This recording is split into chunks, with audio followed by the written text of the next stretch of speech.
name is Tom Oviatt. I am a Latter-day Saint. I was born in the church. I was raised in Utah. I served a mission. Married in the temple. Went to Utah State University. I'm just about as Mormon as you can get, at least in my mind. Our family has been in the church from the very beginning. Came west from western New York State all the way to Nauvoo and all the way to Salt Lake City. And we have a lot of tradition in the Latter-day Saint Church. And so it's a huge part of my life and has always been a huge part of my life. I'm Diane Oviatt, and I too was born and raised in the church and come from pioneer stock. As Tom said, we were married in the temple about 31 years ago.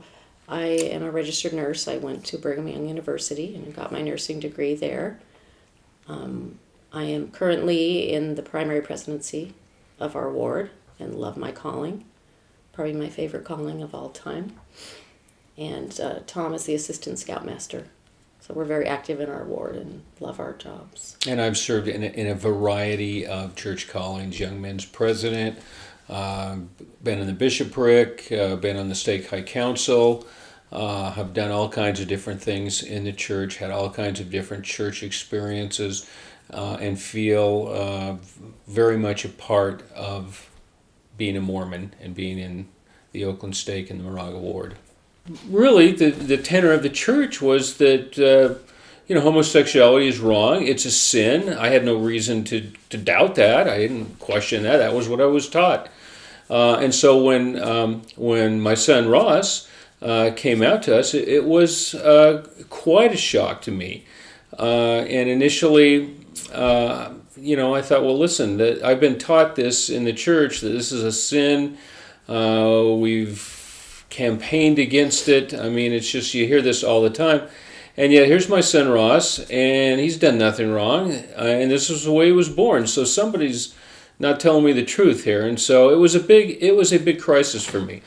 I had to sit and think about it, and Diane thankfully talked me through some things, and we went to see the stake president, thankfully. And I think when we went in to talk to him, I think it was an answer to our prayers, because he answered every question we had just openly, truthfully, explained everything, and made it seem like it was the most normal thing in the world. And he was so well educated. He knew what he was talking about. He was familiar with the issue, and he didn't exactly normalize it for us as much as he wasn't judgmental, he wasn't harsh, he was nothing but loving and affirming, and helping us feel like, yes, there can be a place for your son, and you can stay Mormon and still love your son unconditionally, and that's what Heavenly Father wants you to do. Yeah, this is, you're not being cursed. This is quite normal, in fact. And so we left that meeting, at least I left that meeting with a completely different perspective, that yes, at least I can stay in the church. I can reconcile the teachings with what my now new enlightenment. And so it was a big blessing to us. And that was very important, to be able to go to our stake president and have a one-on-one conversation with him, and he understood the crisis that we were going through, and he was able to provide us with the counsel that we needed, and said the exact things that I needed to hear to help me cope with what I was coping with at that particular time. So that was huge. And he did not get out a pamphlet and read to me the church position. If he would have, I probably would have said, you can take your pamphlet and throw it away. And of course, he's too smart for that. And he honestly spoke from the heart and explained things in a very knowledgeable way and a truthful way. And we had an affirmation that this is correct, this is the truth. Go forth and do the best you can do. Well, and I knew how much Tom respected Dean, our stake president, and he was our first bishop when we were married, and he was the first person that came to mind when I realized what a faith crisis Tom had, and it scared me. And I thought, I've got to do something. I've got to help, bridge the gap here for him. And so I knew who I had to call. And it was Dean Criddle. And, I just was banking on the fact that Tom respected him and that I knew what he had to say would be just what actually both of us needed to hear. And so it was miraculous to me what a balm that was to our souls at that time, and how it really helped us get our bearings and feel like, okay, we can do this. We don't have to make the horrible Sophie's choice between our church and our child, which obviously the choice would be our child.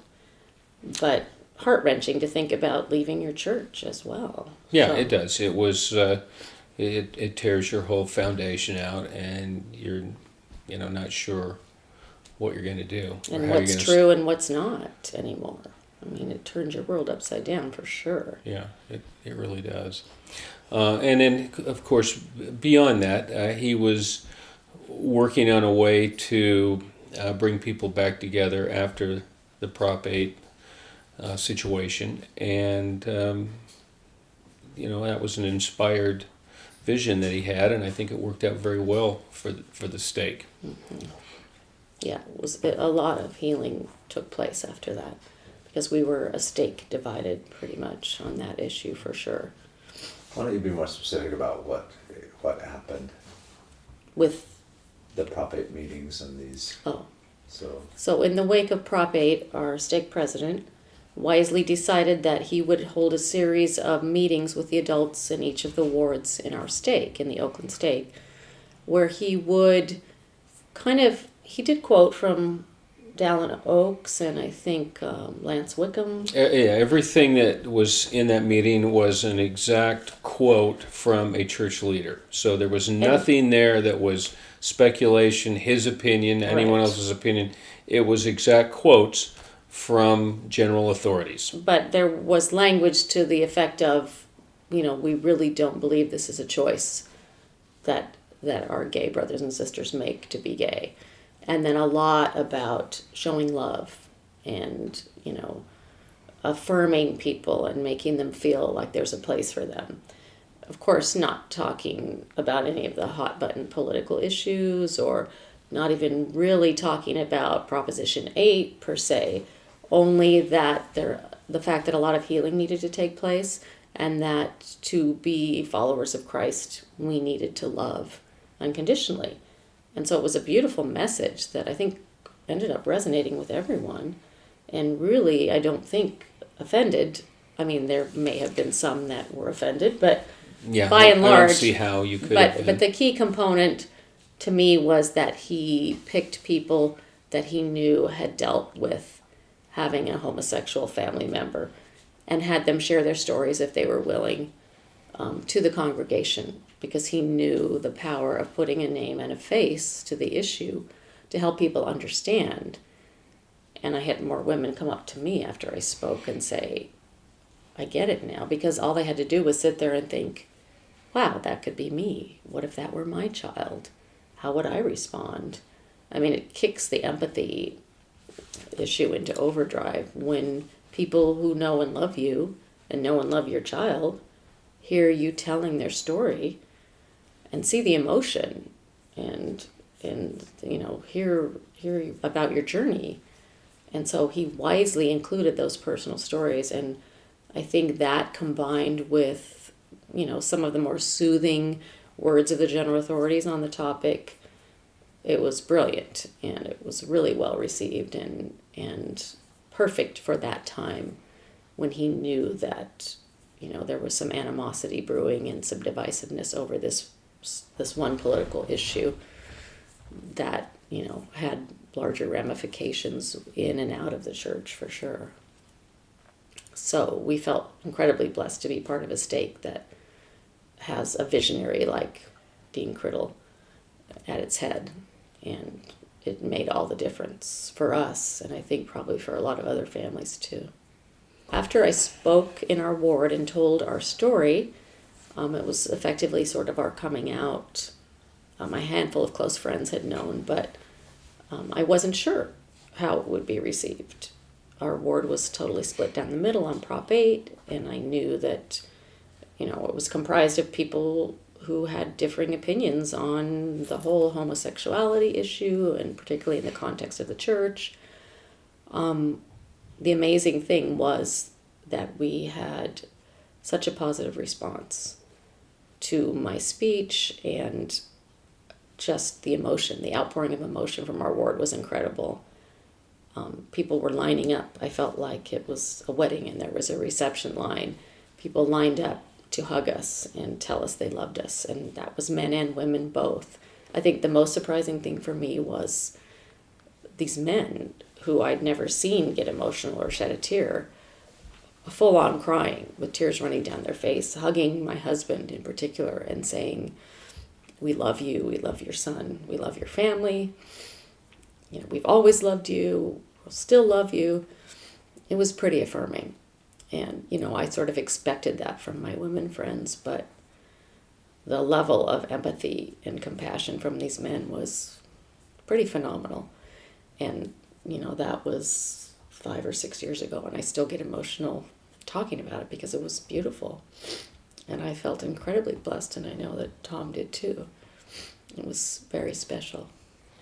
Yeah, and I don't know if they understood the issue fully or completely, but they understood that was impacting us, and that was enough, and they were able to give their love and support to us, and that's very important. I mean, that's the essence of Christianity, to be able to do that.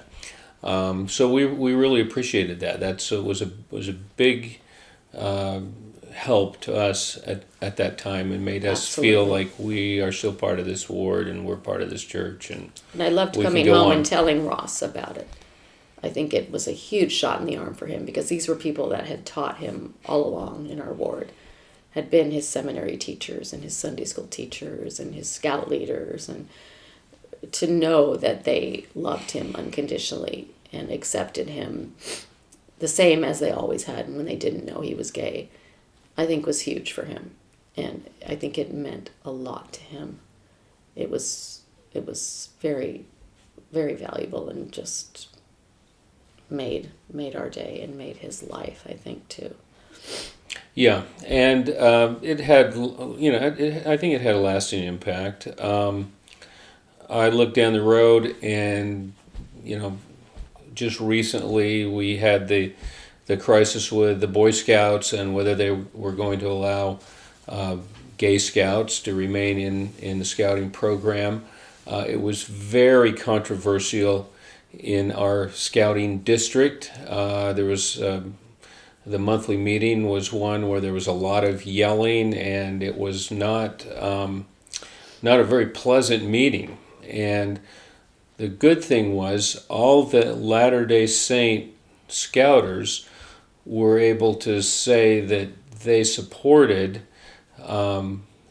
gay scouts. Any young man that was gay, they were able to support him and take that side of things, versus some of the other church-supported troops were on the other side. And it was really nice to have our church on the right side of something. And it was nice to see all these men that were longtime scouters able to support this, allowing for gay scouts to be in the scouting program. So it was very nice, and I think that was maybe a result from those efforts by the stake president. Yes, I do believe that had a lot to do with it.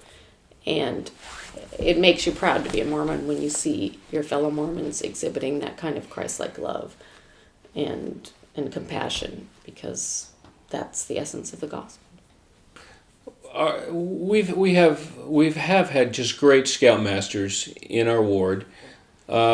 Shortly after this meeting that we had with the stake about loving our gay brothers and sisters, we had a rule within the scouting: there'd be no derogatory terms used at all in the scout troop. So you couldn't use any ethnic slurs, any gay slurs. Would just not be tolerated. And the scoutmaster, had a brief meeting with the boys and said, these are the standards. This is not going to happen. And there was never a problem. So since that time, we haven't really had an issue in the scout troop. And one of the good thing that's happened, at least I think this is part of the reason why, is that we've had a number of non-LDS scouts that have wanted to join our troop for one reason or another. Some didn't feel welcome in the scout troop they were in. They felt that it wasn't meeting their needs or the standards that they had, and so it's nice to see we still do have a number of non-LDS scouts in our scout troop, and so I think this is the essence of missionary work, where we have set a good example, and those that are like-minded with similar beliefs will seek us out and want to be part of it, and so it's worked out really well. And I think it will continue to work out well because kids feel welcome in our scout troop. Well, it's nice to be known as the tolerant, loving group, comparatively speaking. And I think that's the reputation that our boys have. Yeah, there's no bullying allowed, no name calling. It's really nice. And you contrast that with some of the other scout troops in the area. And not that they're doing terrible things, but they have done things that have made some of the scouts uncomfortable, and I think that's one of the reasons that our troop Well, is. Jeff wouldn't even let the boys use the term gay, which all the teenagers are using, or were using at the time, just to mean you're an idiot or whatever, and seemed fairly benign to a lot of people. But to him, that was a derogatory term that was belittling to a segment of society, and that it would not be tolerated. Right, it wasn't a Christian attitude, and so that was not part of the troop. Mm-hmm. And that tradition has carried on, so that's good. My hope is that people become enlightened and they understand what these words mean to other people and how hurtful they are, and that we can all change, we can all improve ourselves together. So, and I really think that day's coming. I see more and more leaders in the church that have a more enlightened attitude and understand things the way they are. So I have faith. I just hope for the best.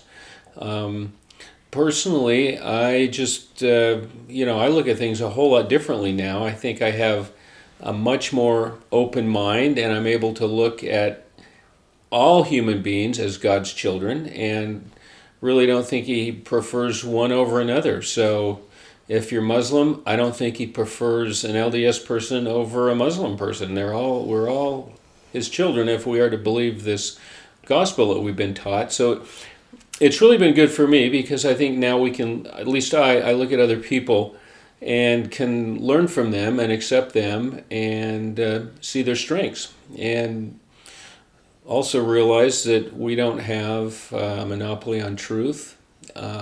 We don't have a monopoly on God's blessings. That we're just one part of the big plan here. So it's really been a great learning experience for me to have Ross and to watch him and observe him. I think it takes your testimony down to the bone. It makes you realize what the Church of Jesus Christ of Latter-day Saints is about, and it's about loving as Christ loves. And sometimes we forget that in our efforts to obey every rule and every scripture and, every commandment, and we lose sight of what Christ wanted for His church was that we love one another and that we don't judge. And we're not always so good at that. And when you see your child as one of those that's marginalized and judged, it does make you see humanity in a completely different light. And that's been a huge blessing, because I never felt that I was a judgmental person, but I think we all are. And it's sure opened my eyes. I mean, I don't know that Ross will ever come back to the church, and that would be his decision. He's an adult. And maybe if things change, he will, and he can. But what's happened to us is we're determined to not let another child in the church feel the pain, the suffering that he went through. And we see it all the time, and it's heartbreaking. And if their parents love and support them, that's huge. That's so important. But they need more than that. They need a network. They need people affirming them and loving them. And we've sort of made that a big goal of ours, to be that place for those kids and to be that home. And in my patriarchal blessing, it has a huge paragraph about our home being a refuge for God's children who feel unwelcome or unwanted. And I never could quite visualize what that meant. And then when Ross came out, it started to make sense to me that maybe we had a role to play here that was bigger than we even realized, and that is to be affirming and to be loving and maybe be substitute parents for some kids who are being shunned or who aren't being loved and accepted the way they should be. And that's been a real testimony builder for me as well, to feel like, I could refine the way I love and that I could be more Christ-like and more accepting and provide that refuge. We're fully aware of how lucky we are to live where we live. And we've heard sad stories of people who are not accepted and loved and whose children are shunned. And we know that happens sadly in our church in certain places. And I can't say that I would have been able to stay under that kind of pressure. But we've been really fortunate to feel like we can be vocal enough where we live and try to make a difference in the way that people love. And I'm not talking church policy necessarily or politics. I'm just talking about educating people on some of the language they use and their behavior, whether it's affirming or it's a form of shunning. And I feel like it's been easier for us to do that because we live in an area where people are educated, and the response we've had has been really positive to any of our efforts to further educate people and gently nudge them in a direction of erring on the side of love and acceptance, and that's not necessarily tolerating or putting up with something that you believe is wrong. It's not a change in belief or a change in policy. It's a change in how you love and how you care for people. Yeah, and I don't know if this is just me observing things from my point of view, but I've noticed, as Diane said, there's just a lot of people that have come out and supported us, and I noticed that people have standing up for what's right, and maybe had it not been so okay in our ward to have a gay child and to still be active and to be 100% Mormon, maybe they would keep their opinions to themselves. But I noticed that a lot of people are standing up and not allowing bullying or not allowing hurtful words to be said in certain church functions, and I think that's really good. It may be a response to us because they don't want to hurt our feelings, or maybe a response that they now feel that they can be more themselves and they can be honest with themselves and state their feelings, that they support gay people, that they don't see it as a problem in the church. So I think that's good. I just see all kinds of good things happening in our ward and in our stake, and I think they're going to continue. Yes, we feel so fortunate to live where we live and have our ward, and our kids have had great experiences. Really great. Our younger son is just champion of his brother, and he has always made it clear to everyone that he won't tolerate homophobia, and even though he can be shy and quiet in certain settings, he's been a real advocate and has been met with a really positive response to that. Mm-hmm. So that's been great for him to feel like he can stay and be super active in the church and not have to hear horrible things said about people like his brother. So that's been another really positive aspect of our ward and our community for sure. Yeah, in fact, they're having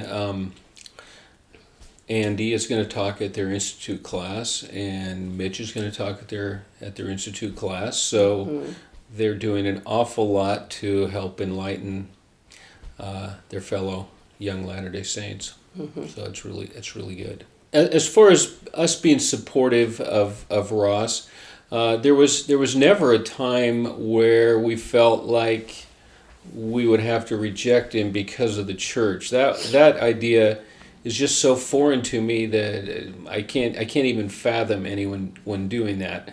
It's so contrary to the principles of the gospel as I see them. So, after thinking about it, of course, we would like Ross to be in the church and be active. I think. I don't know that he needs the church to be happy, and that's my number one goal, is for Ross to be happy in this life and to learn as much as he can.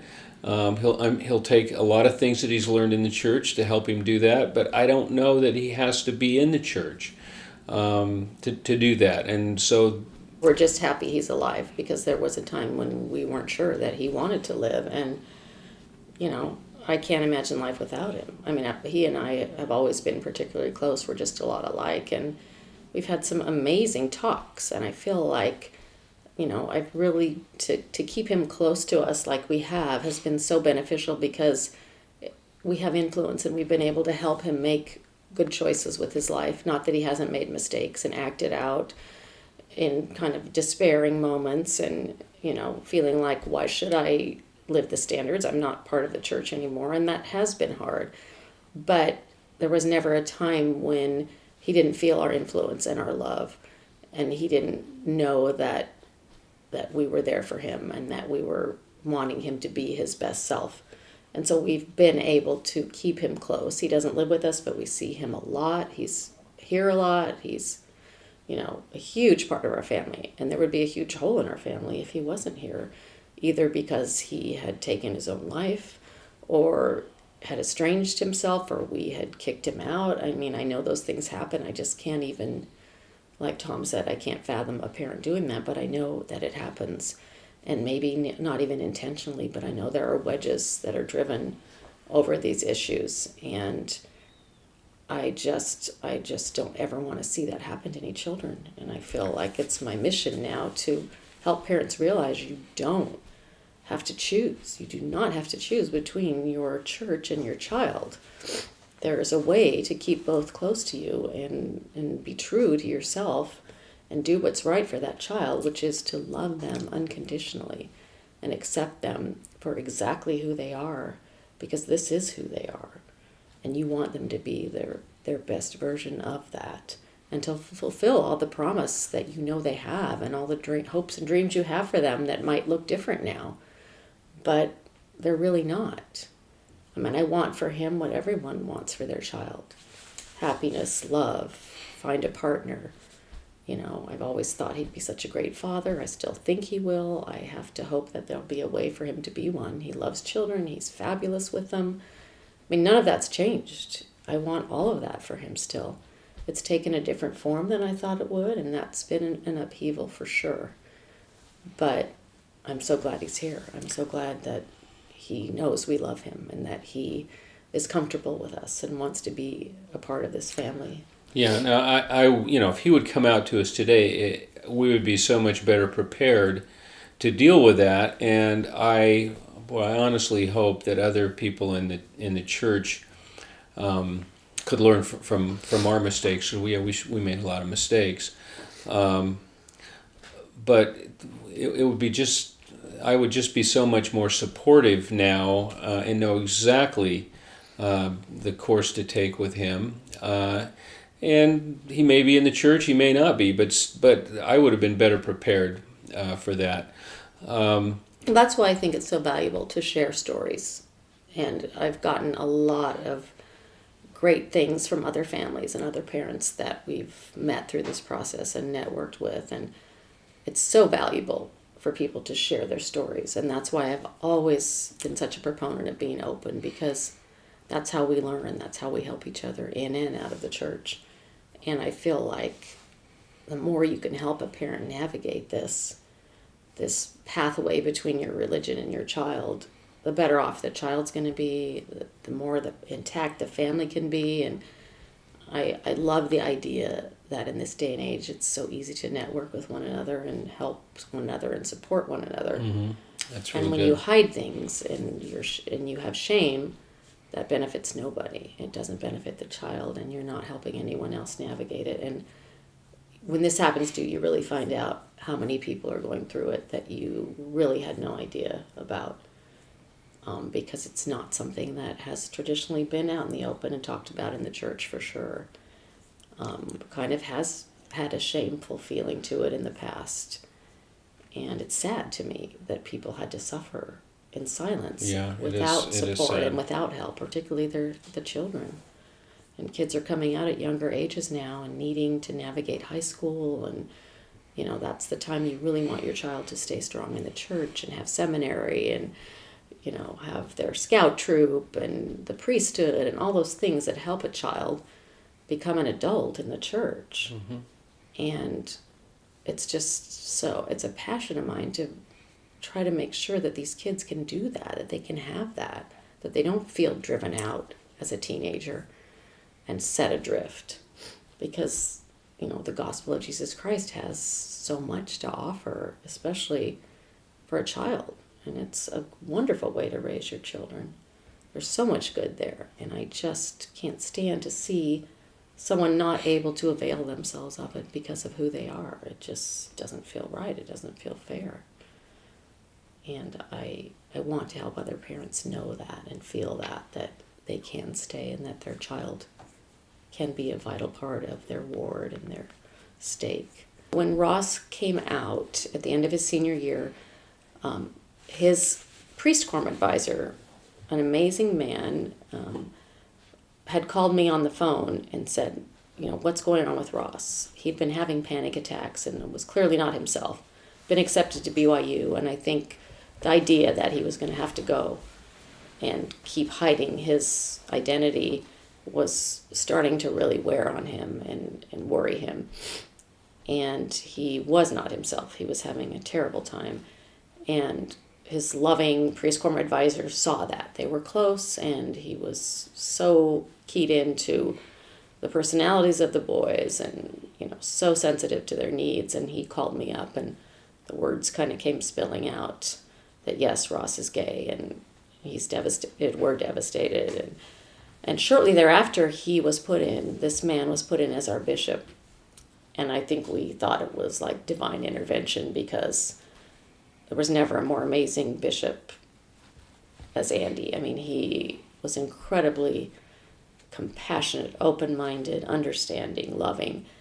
And Ross met with him numerous times as bishop and already had that relationship with him from being in his priest quorum. And it just couldn't have worked out better for us, because he was the right bishop for Ross at that time. I mean, we felt like that God had intervened on behalf of our son. And we were able to talk to him about all the issues. Ross was able to go to him and feel nothing but unconditional love and acceptance, no judgment whatsoever. He was able to instill some form of hope in Ross, that there would be a place for him. And he even told him there is a place for him in the plan of salvation as he is.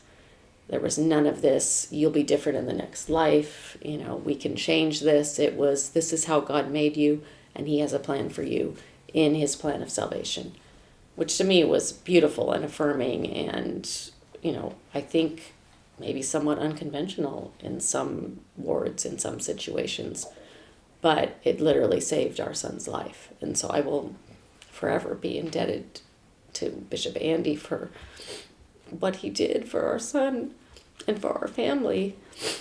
And when I see people that don't have that kind of bishop, it breaks my heart that they don't have that unconditional love and acceptance that our son had.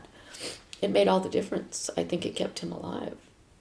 And I would call Andy in the middle of the night sometimes when Ross wasn't home from going out with friends, and I knew he was in a bad state of mind. And I just knew he'd always be there for us, and that he could talk us through anything, and that he had Ross's best interest at heart. And we literally felt like he was our bishop, that he was there for us at a time when we were in a big crisis mode and needed him desperately. And it was amazing. I wish he could give bishop lessons to every bishop in the church. It was incredible. I had a wonderful bishop. he was my former priest quorum leader, and he was a good friend above all. He was a good friend of mine, and we had a lot in common. And I spent that whole summer after high school meeting with him, and he basically, said a lot of things, impressed upon me that he loved me and that God loved me, that there was nothing wrong with me, and that there was a place for me in the world, that, no matter how, what path I go down in life, and however I figure things out, he would always be there to love and support me. And so I think that message of unconditional love and support that's, not going to be withdrawn, was invaluable. I don't think that I would have handled the whole journey, this whole situation as well, if I hadn't had that support. And I think that it's really unfortunate in areas where kids who come out don't have the ecclesiastical support and the family support, because without those, I don't know where I would be today. I think that really soul-crushing depression and despondency that you fall into when you have those thoughts and feelings about yourself, it's really hard to lift yourself out of. You can't do it on your own. And to have just that message, that's really the most important thing, is that it's not your fault, it's not something wrong with you, it's not a character flaw, you're not being punished, and we love you just the way you are, and that's all there is to it. I mean, that's pretty much the essence of the religion that I grew up in. And years down the road, I think that is really what I've taken most with me on my journey to kind of figure out who I am and which direction I'm going to go, because there is no set path for the gay, lesbian, or Mormon to go down. You kind of have to blaze your own trail, and so that's immensely difficult, but it's made so much easier knowing that you have unwavering love and support from your community and from your family. And so I will be eternally grateful for that. Yeah, well, the church leaders who really are, I mean, nobody has ever tried to preach to us about this and tell us what the church policy is, or telling us that we're wrong, that we're sinners, our families, got to get back on track. We had none of that stuff, thankfully, and we really are blessed to live in this area. I just wish that other people that are going through this experience had that blessing of church leaders that would be that enlightened and that loving, that could help them feel that they are accepted, they're still part of the church, and they don't need to be preached to and need to repent. And Well, it literally saves lives. it really does. I just wish that every church leader could understand that it's a life and death matter, and that kind of behavior saves lives. That when they love the way our bishop loved, it saved a life. And I firmly believe that to be true. And I don't know how anyone could dispute that, because to me, that's what it really boils down to. You want these kids to live, and you want them to have a good life and love their life and feel loved. And every parent wants that for their child. And we felt that he wanted that for our child, and that he would go to the ends of the earth to make sure that our child felt that from him. Because sometimes it's not enough to just know that your parents love and accept you, but to have a community that loves and accepts you is huge. And even though Ross isn't in the church, I know that he has really warm feelings toward those kind of leaders that he had that loved him and mentored him. And I think that's always going to be in the back of his mind, the great experience he had. And whether that means he'll come back someday or not, I don't know. But it's helped him to not be bitter and angry and to hate the church. Because I've accepted that he's not part of a church, but it would really be hard to know that he hated the religion that we raised him in, and that he hated the people because of how he was treated. And he doesn't. And I consider that a huge blessing. Well, I always go to the scripture, man is that he might have joy. And I truly believe that. So that's my hope for Ross, that he finds joy in this life, and the joy that we found through finding someone that you love and starting a family and raising a family and being a father. And so that would be my hope for him. I just look at the scriptures, and there's so many scriptures that affirm that it's all about love and love one another. That I just don't know how you can want anything else for your child. Well, and the plan of salvation is a beautiful plan. I mean, I think that's the big draw for, many converts say that that's what drew them to the gospel of Jesus Christ. It's so beautifully laid out, and it gives you such a goal and such something to work for in this life. And we want that for every one of our children. I think every LDS parent wants that for their child. It's a beautiful way to live, and it's just, it's the foundation of what we believe, that we are here on this earth to return again to live with our Father in heaven. And that gives me a lot of comfort, and I firmly believe that Ross will be there with us.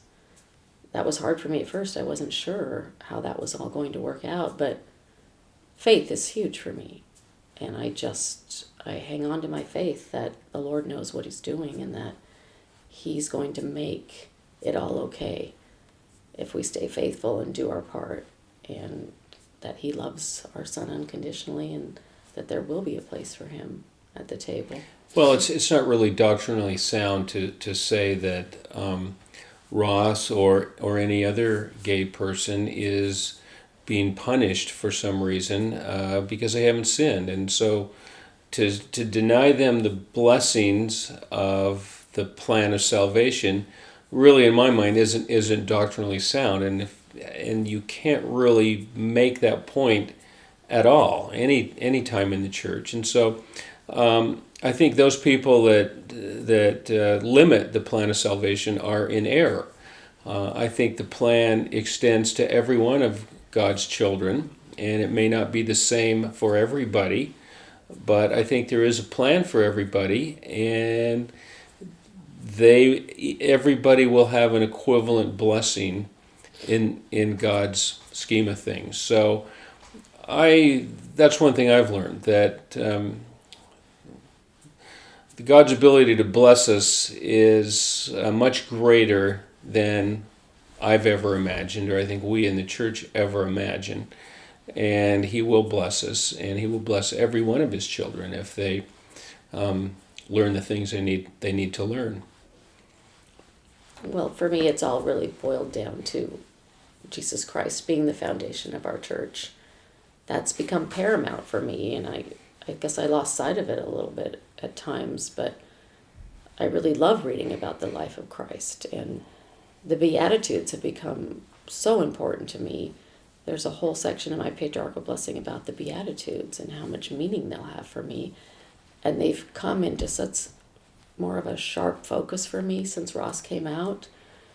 Mourning with those that mourn, and the meek inheriting the earth, and they've been so vivid for me. And so I love reading about the life of Christ more than I ever did since Ross came out. And I'm not sure why that is, but that's really become my focus. And it just reminds me every day that this is the gospel of Jesus Christ of Latter-day Saints, and he is at the head of our church.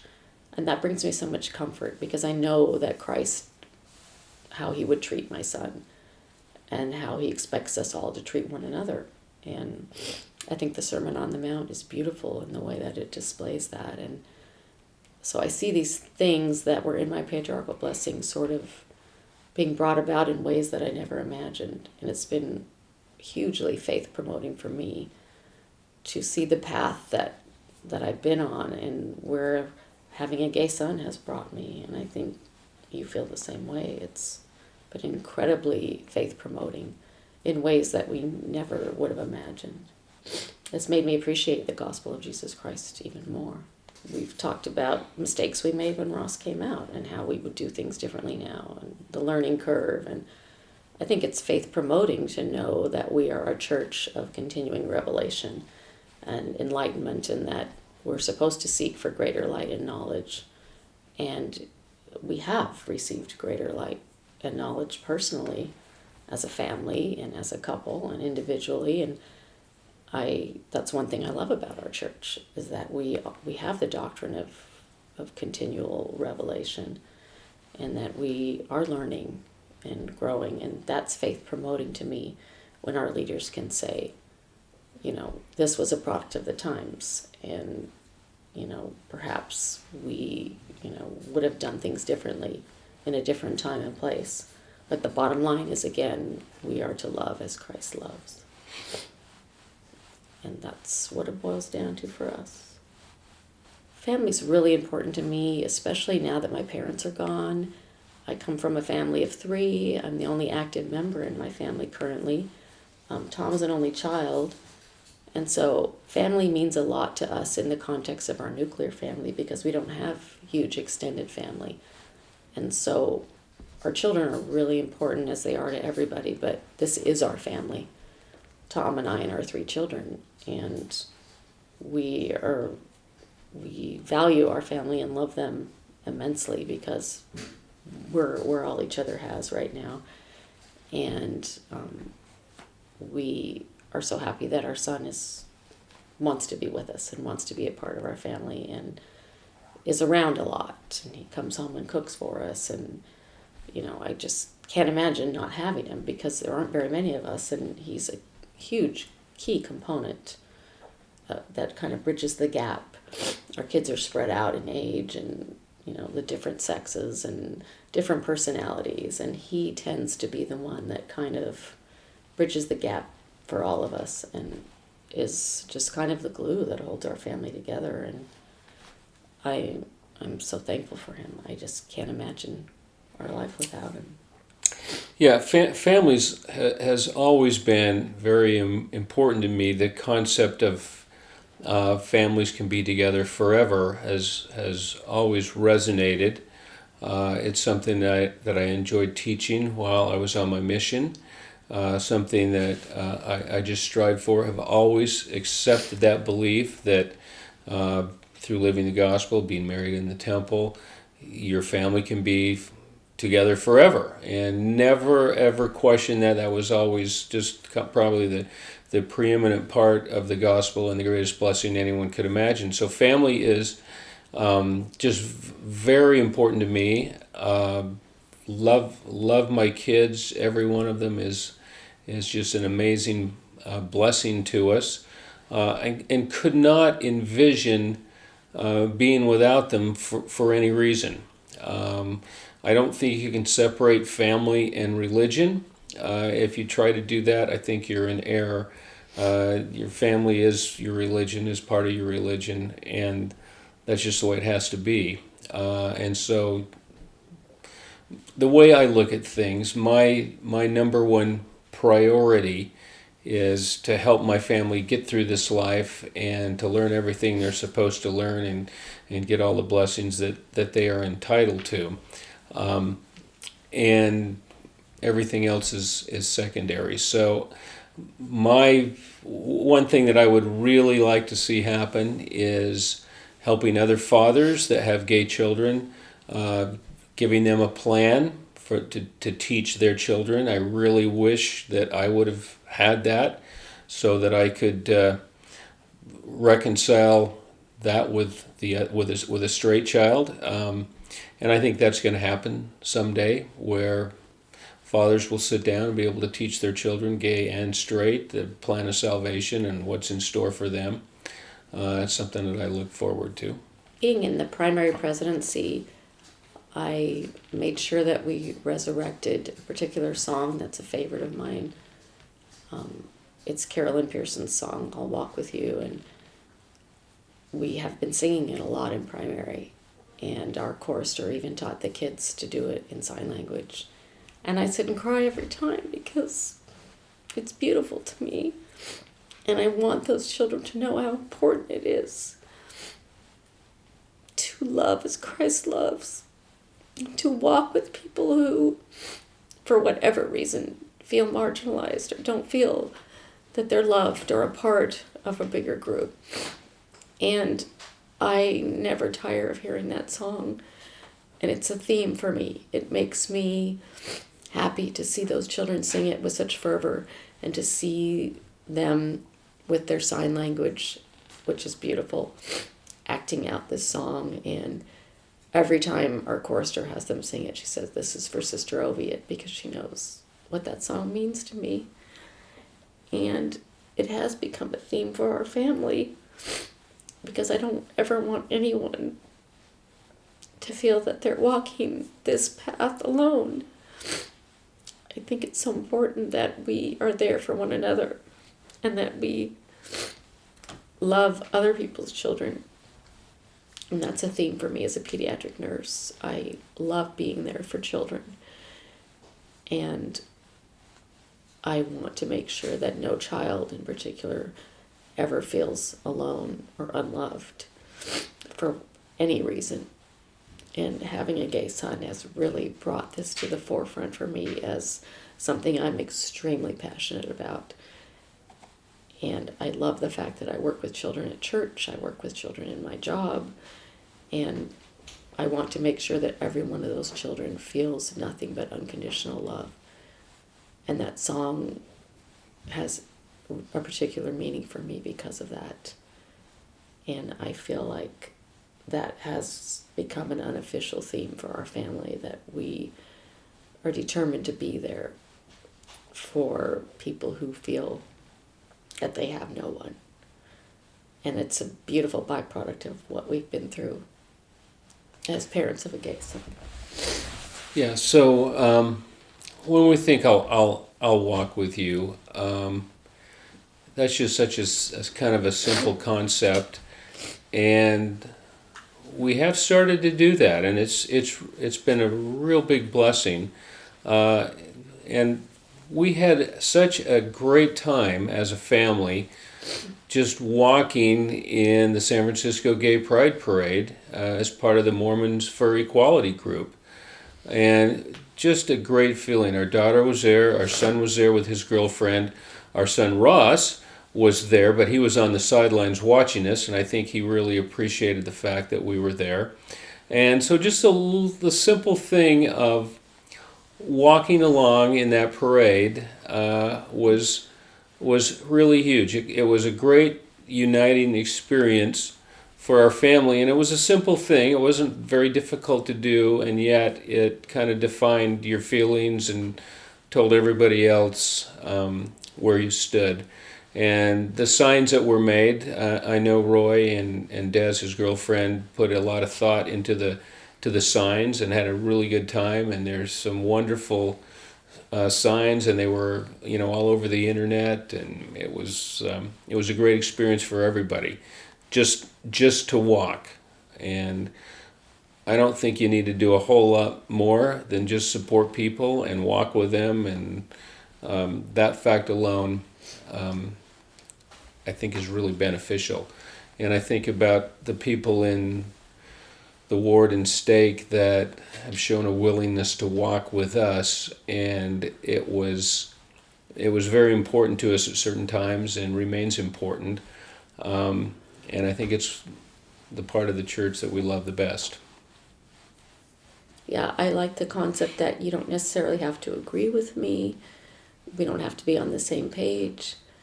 But if you love me enough to walk with me and be there for me and support me, that's all I need. We don't have to agree on every single thing. But being there for somebody in their time of need is what the gospel's all about. So one thing I observed with Ross before he came out to us was as he got older, he would have more frequent and more intense, I guess I'd want to call them panic attacks or anxiety attacks. We weren't sure why this was happening, although if we really would have thought about it, we probably would have come up with the reason. He was in the school orchestra, and he'd have a hard time performing certain times just because of his anxiety level. And that wasn't like him at all.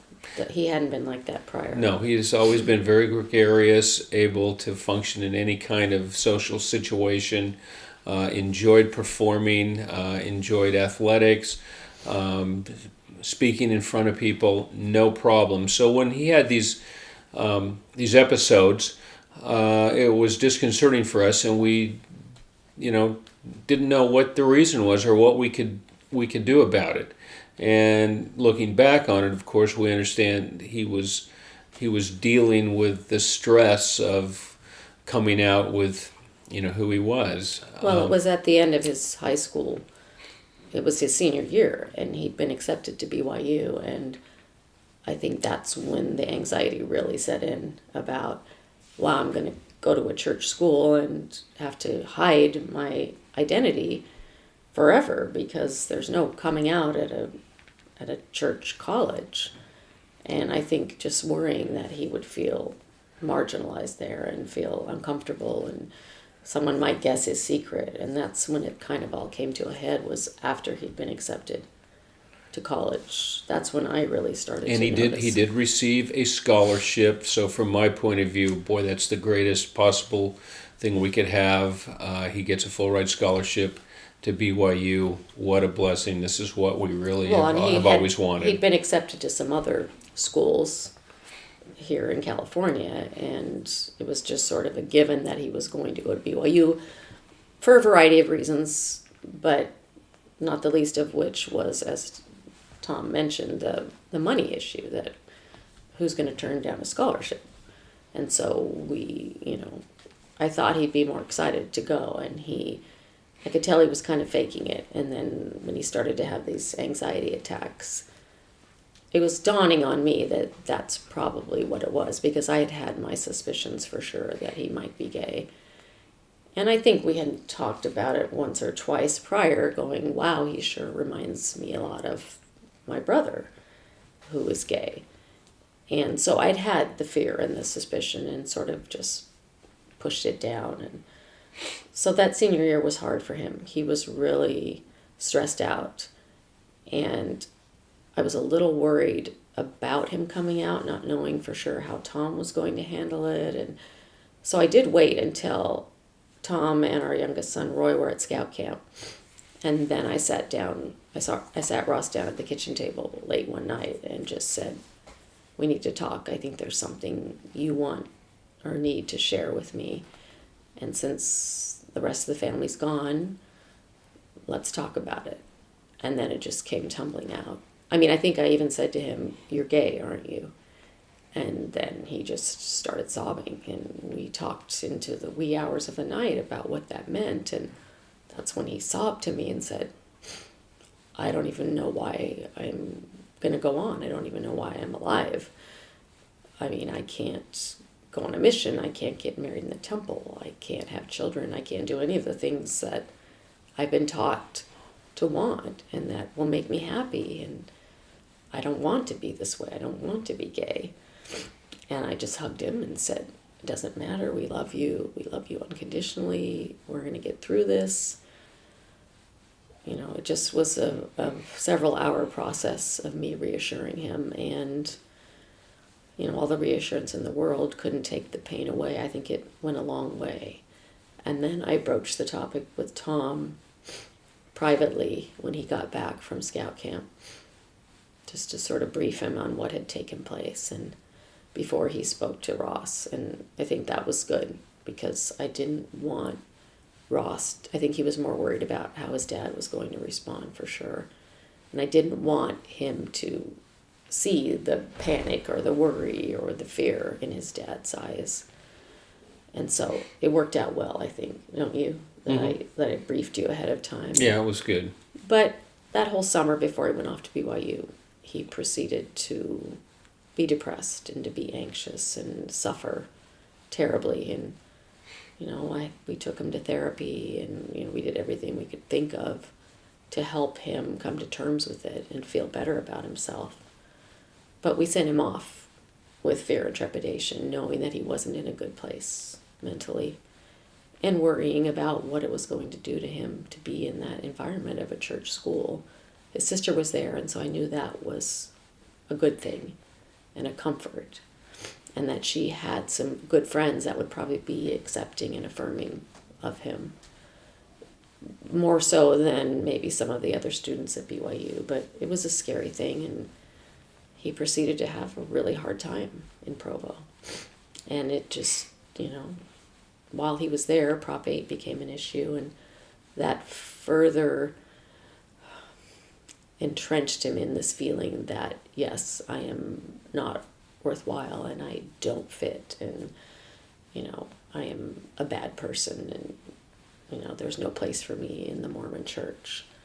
So that was hard. That was a really tough experience, and, we brought him back home. I mean, at some point I just said to him, you need to come home. This isn't good for you. He wasn't doing well in school, and it basically was a disaster. And we, I think, have regretted that. But the momentum was there, and, the ball was rolling, and we sent him, just kind of thinking that maybe somehow he could sublimate it and focus on school. But now looking back, we just think, what were we thinking? Yeah, hindsight is great, but at the time we're thinking, well, it's a church school. This is what every kid aspires to, and he got in, and they're paying for it, and we'll be blessed for it. He'll be blessed for it, but and somehow it'll all work out, and his sister's there, and she'll help him, and it did set him back quite a ways. It was not what he needed, and it was not the affirming, loving experience that he needed at that time. Although he does have friends that he made there that have remained friends the whole time. He's good at making friends, and he, it wasn't without its good moments for him. But generally speaking, it was not the right thing for him at that time. I don't know what would have happened had he gone to a different school. He may have still struggled and done poorly because he just wasn't feeling good about himself at that time. When Ross first came out, I needed to educate myself. I mean, I felt like I was more educated than a lot of Mormon women because I had a gay brother, and I did theater, I knew gay people, but I needed really solid information. And like any good Mormon woman, I went to the church bookstore looking for something that would help me figure out how to parent my child in the context of the church. And I found a book called In Quiet Desperation. It was really all there was there. And I started reading it, and it was the story of a young man. Well, he was actually in his 30s at the time, but he lived here in the Bay Area, not too far from where we are. And his parents told his story about how he ultimately killed himself on the steps of the Stake Center in Palo Alto. And I was horrified. It wasn't comforting, it wasn't what I wanted, but it was a definite cautionary tale. And it made me resolve even more that my son would never feel like he wanted to kill himself. That whatever I had to do to prevent that from happening, that's what I would do. So in that respect, it was good for me to read that book because it made me resolve to love him and affirm him in every way possible so that he would not end up like Stuart Mattis. And that was all the information I could find. But at the time, I guess it did serve a purpose. I needed more. I needed something different, and it wasn't there. But it made me realize what happens to these gay Mormon kids if they feel at all like there's no place for them and that there is no place for them in the plan of salvation. Then there's no point in going on. And it really hit home to me when I read that story that this is real and this can happen, and I don't want to lose my son. That I would do whatever it took at all costs to make sure that he wanted to live. So there was a time when I really worried that Ross wouldn't be able to maximize his potential at all. And he's so smart and so interesting and such a people person, and it just broke my heart to see him not able to actualize those gifts that he has. When he fell apart at BYU, I just worried that will he ever get himself back together? Will he ever be able to feel good about himself again? And now at 24, I feel like he's making some huge strides. He's, back at school. He's got a job he loves in the meantime until he gets a degree. He's developed a love for cooking. I see him enjoying life again. I see him embracing life, and I see him figuring out who he is and what his place in life is. And it's not perfect. I know he still struggles, but he's always been supportive of our efforts to help other kids in the church, and not necessarily wanted to be a part of that, but was always very supportive, and just recently becoming a little bit more involved in that. I think finally enough time's gone by where he can say, wow, I need to help other people and I need to help other kids, and maybe I'm actually in a place where I can be of value to someone. And that's been probably the thing that's made me the happiest, because he has such a kind, caring, loving heart, and he's so emotionally intelligent and so empathetic. And I think his own problems had weighed him down to the point where he wasn't able to exercise that in the way that I always saw him growing up. He always babysat. He always loved children. He was the Pied Piper. Children adored him. He just was able to relate to so many different kinds of people on so many different levels, and really has a gift with people. And it just broke my heart to see this shell of a kid who just couldn't be himself because he was so burdened down by the thought that the self that he wasn't good enough and wasn't what God intended and wasn't going to be acceptable. So I've seen a lot of growth, and I feel good about the progress he's made. And I know he feels loved. I know he feels accepted, and that's huge for me. That's so important that he's actualized that he knows that we have his back and that we support and love him. And he has so many friends that are the same way, and it's, I think, finally starting to sink into him that he's worthwhile, and he is a child of God, and he is loved exactly as he is, and there is a place for him in this world, and that he can do great things and be somebody that other people can turn to for help and assistance and affirmation, that he can give back what he's been given. I think that's my fondest dream for him, because I know that's always been his dream for himself. So I feel good about where he is. I feel like he's made progress, and I'm happy about that. He's not in the church, but I feel like where he's at is a good place for him right now, and that he can find happiness and peace. So what would I like to see for Ross? He has so much potential and is so intelligent that I'd just like to have him find something that he loves and do it. And he's shown proclivities for all kinds of different things. Recently, he's been doing a lot of cooking, and he likes to come over and cook dinner for us. And he does just a wonderful job, and he'll invite his friends over and he'll cook dinner for them. So he has a real skill there.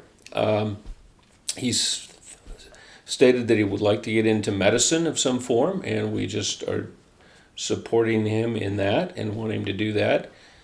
And I see him maturing and setting goals and accomplishing them, and that's something that he couldn't do for so long. He just couldn't think about the future, and he's such a bright fellow that I think his vision of the future was not something that was enjoyable to him, and therefore he wouldn't think about it. But he lately has been thinking about things and planning and taking steps to reach those goals. So I see some good things happening in his life, and as he goes along, I hope he gets he can find a career, that he can find a partner, that he can settle down, that he can raise a family, that we can have grandchildren, and I'd like to see all those things, and would hope that he could have that vision too, and would carry it out. Hi, I'm Roy Oviatts. I'm 19 years old, and I am a student at DVC, and I'm an active Mormon. and my brother's gay. And when I found out my brother was gay around 2008 during Prop 8, it was very hard, and it was hard hearing the stuff some of my friends were saying, and homophobic comments from people in high school, and I just really felt a lot of pain for Ross whenever I heard these things, but I knew I always loved Ross, and I always will, and him coming out never changed anything, and my experience with him coming out has helped me grow as a person and realize to love and accept everyone, and to be more open-minded, I guess, to everyone's points of view, and so I'd consider it a blessing, and I've grown a lot, and I'm just grateful for all the progress we've made, and it definitely gets better.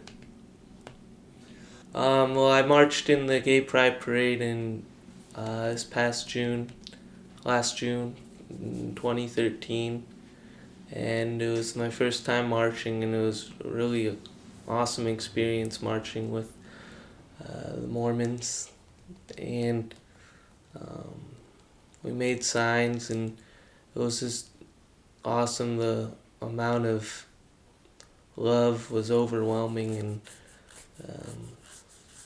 this felt really good, and felt I was doing something right, and I felt everyone's love there, and I knew I was doing the right thing, and it felt good, and felt like I was taking a step forward, and we're making progress, and being the pioneers for change, and for love and acceptance for all our LGBT brothers and sisters, and it was an awesome experience. My mom has always been really accepting and loving of everyone, and she's always taught me to not judge and love people for who they are, and to accept people, and that everyone's different, and that it's okay, and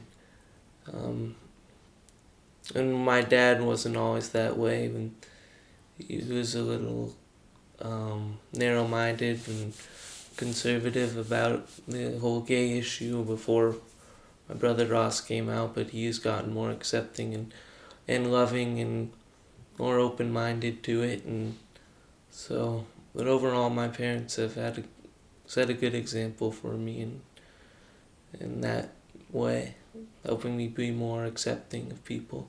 My name is Ross Oviatt, and I'm a gay man who was raised in the Mormon church. I guess I've always known I was gay from an early age, probably in grade school. When I look back on it, I knew that I was different than the other boys, and I couldn't quite define it with the knowledge I had then. But once I hit adolescence in the church, is really when it became a pressing issue and really started to weigh on my conscience after puberty hit, and I realized that I wasn't attracted to girls like the rest of the boys my age group were, and especially it became especially apparent at church functions and during scouting. And it was a really devastating conclusion to come to, and definitely something that I had to compartmentalize. And the damage that that's done to the psyche, to my sense of self, and to how I valued myself and looked at myself was incalculable.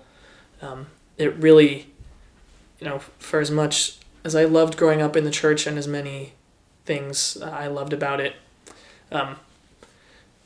coming to that realization and realizing that there was really no, in my mind, conciliatory solution to bring my gay identity in line with my Mormon identity was extremely distressing, and definitely caused a lot of anxiety, a lot of depression, thoughts of suicide. I think that's kind of ubiquitous among young Mormon young Mormons who identify as LGBT. And so my teenage years were a lot of fun, but they were a lot of repressing of emotions.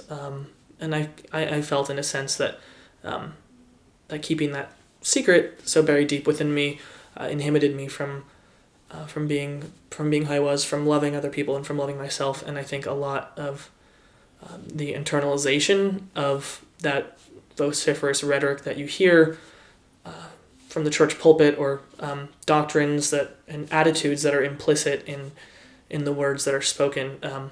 When you're young and impressionable and you're a teenager, that definitely goes right, to the core of who you are, and it really hurts. And that definitely is something that took me, years into my early 20s to kind of shake off. And so I think that, if there is a way to prevent that from happening, it would have made a big difference in my life. I could have, I think, reached a point of reconciliation and self-acceptance sooner. That being said, I am fortunate enough to have had immense familial support. When I was about 18, I came out to my mom. It was right before high school. My senior year of high school had ended, and we had a long talk. And the very first thing that they both said, because I was terrified, I had no idea how they were going to react. I, viewed myself as this horrible, flawed human being with, no hope of salvation, and, just this flurry of thoughts running through my head. And my mother never once faltered or hesitated to reaffirm her love for me. And it was kind of, my dad was shell-shocked having grown up, in an Orthodox Mormon household in Farmington, Utah. But they both never once told me that they thought any less of me, or that they didn't love me just as much. And so that was indispensable, I think, in helping me figure this whole thing out, because there really was no, and is no, still clear-cut solution.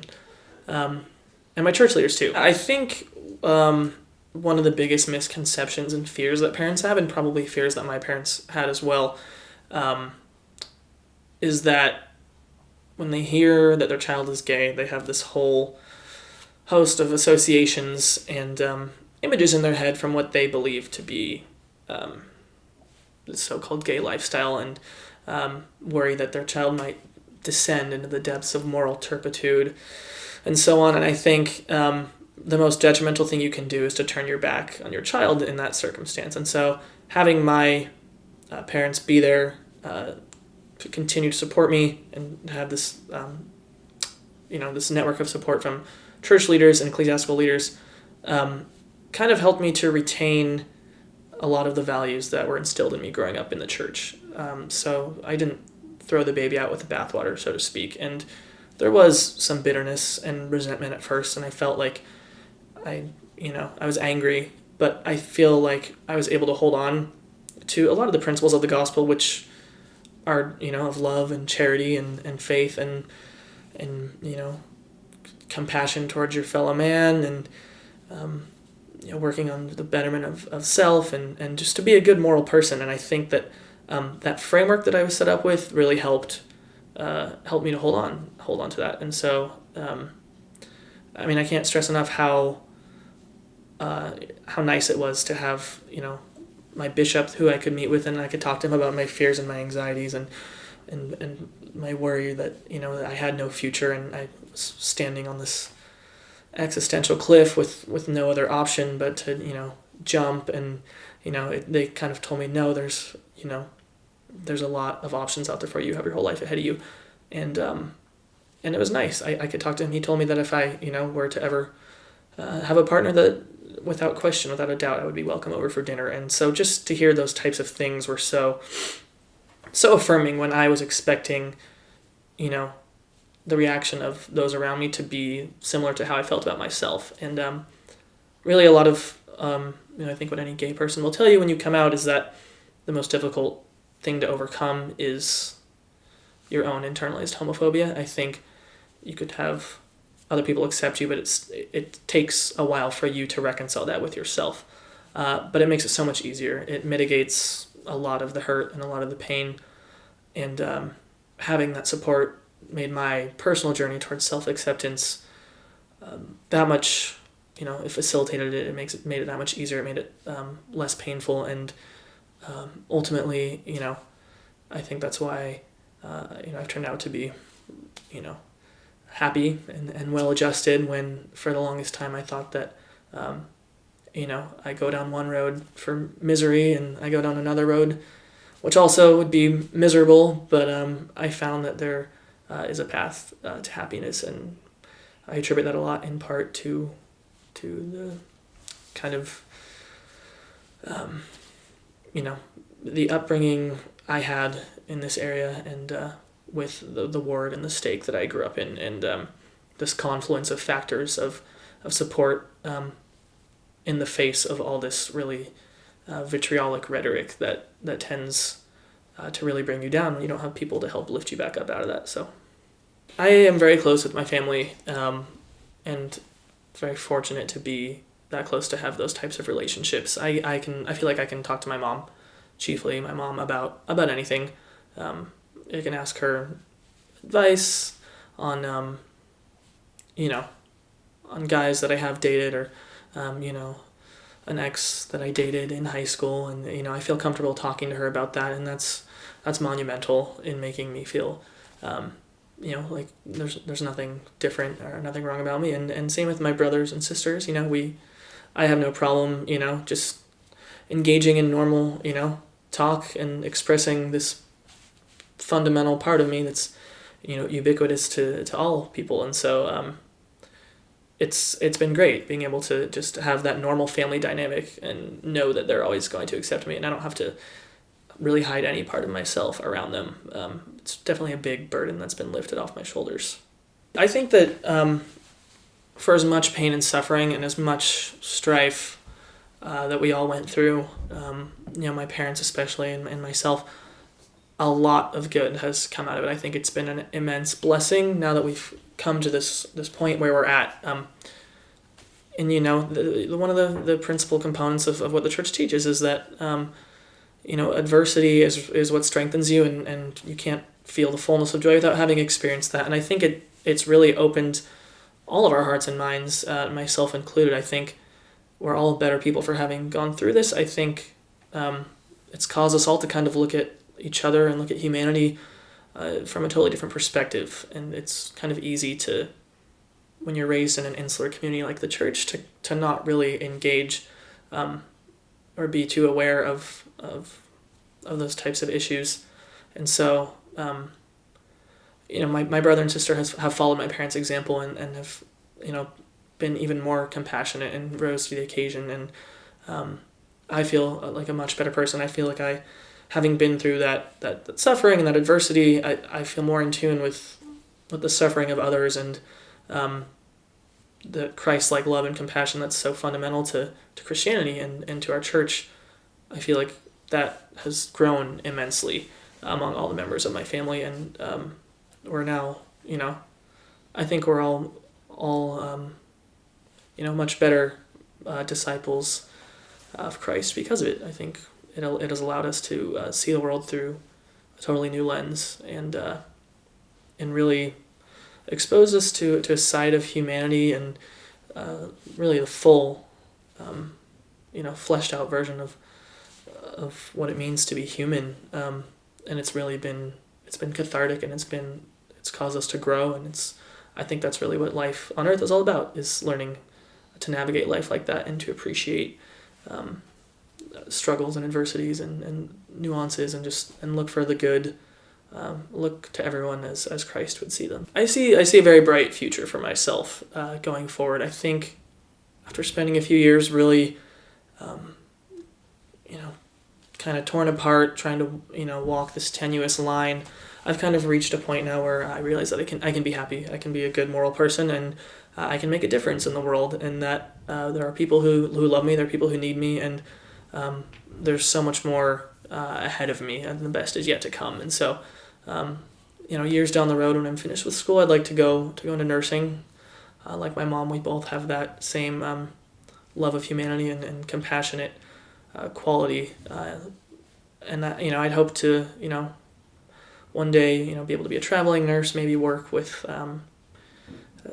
any number of international organizations, and really just go around helping people, because it feels good to mitigate the suffering of others, and I think that's one of the noblest things we can do here on earth. And so I hope to be able to fulfill my career goals in that sense, and my spiritual goals in that sense, and also have a family, also to find that one person that that I can be completely vulnerable and open with, just like anyone else would want, and to be in that committed, loving relationship. And I've always loved kids. I've always been great with kids. I grew up babysitting, and there's nothing more than I want to be a dad. So all these things that I thought would once be completely out of reach are now within my grasp, and it's a great feeling. I'm happy, and I take an optimistic and very positive look towards the future. So I'm excited to see where I go. We are the Oviatts, and we want to make sure that all of our gay brothers and sisters in the gospel have somebody to walk with them.